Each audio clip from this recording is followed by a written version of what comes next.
નમસ્કાર. News of Gandhinagar daily headlines today. Iran Israel યુદ્ધ વચ્ચે દુબઈ એરપોર્ટ પર તમામ ફ્લાઇટ સસ્પેન્ડ, મુસાફરોને સ્ટેટસ ચેક કરીને ટ્રાવેલ કરવા સૂચના. અફઘાનિસ્તાને જલાલાબાદમાં પાકિસ્તાનનું ફાઇટર જેટ તોડી પાડ્યું, પાયલોટને બંધક બનાવ્યો, અફઘાન સેનાનું દાવ. ગુજરાત સરકાર ગુજરાત સેમિકનેક્ટ કોન્ફરન્સ 2026 વૈશ્વિક પરિષદ ત્રીજી આવૃત્તિ ભારતના માનનીય વડાપ્રધાનના વિઝનથી પ્રેરિત વ્યૂહાત્મક સહભાગિતા થકી સ્થાનિક ઉદ્યોગો સાથે હાઈટેક ચીપ મેકર્સને જોડીને ગુજરાતની સેમિકન્ડક્ટર ઇકોસિસ્ટમના સમૃદ્ધ ભાવિનું નિર્માણ. ઉદ્ઘાટક શ્રી ભૂપેન્દ્રભાઈ પટેલ, માનનીય મુખ્યમંત્રી ગુજરાત. ગુજરાત ભારતમાં સિલિકોન ઉદ્યોગનું પ્રવેશદ્વાર.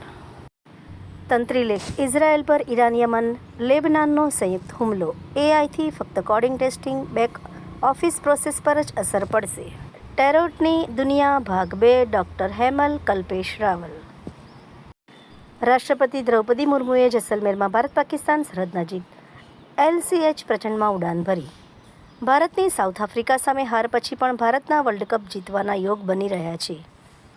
એનોજી સાહિત્ય સરિતા ગ્રુપ. વિષય હોળી ધૂળેટી. એના ઉપર સર્જકોની ખૂબ જ સુંદર વિવિધ સ્વરચિત રચનાઓ. આધ્યાત્મિક તોરણ. વાંચવા જેવો લેખ, જાણવા જેવું ભરત સાંગાણી. ડાંગ દરબાર મેળો 2026 ખાસ અને યાદગાર બન્યો. આહવા ખાતે યોજાયેલ ડાંગ દરબારના મેળામાં આદિવાસી સંસ્કૃતિ, લોકકલા અને પરંપરાઓનું જીવંત પ્રદર્શન. ધોલેરાની 2 પે સેન્ટર શાળા મુંડી અને ગાંધીનગર પ્રાથમિક શાળાનો 3 દિવસીય સંયુક્ત શૈક્ષણિક પ્રવાસ સફળતાપૂર્વક પૂર્ણ. રાજકવિ શ્રી વિજય કરણદાન મહેડુને મરણોત્તર કવિ કાગ એવોર્ડ એનાયત. માહિતી અને પ્રસારણ સચિવ ડૉક્ટર વિક્રાંત પાંડેની અધ્યક્ષતામાં અધિક માહિતી નિયામક શ્રી અરવિંદ પટેલનો વય નિવૃત્તિ કાર્યક્રમ યોજાયો. માવસરી પોલીસે ટ્રક ઝડપી મામલતદારે ફરિયાદ નોંધાવવાનું ટાળ્યું. આભાર. મીનાક્ષી રાવલ, ગાંધીનગર. ન્યૂઝ ઓફ ગાંધીનગર દૈનિક જન ફરિયાદ ન્યૂઝ.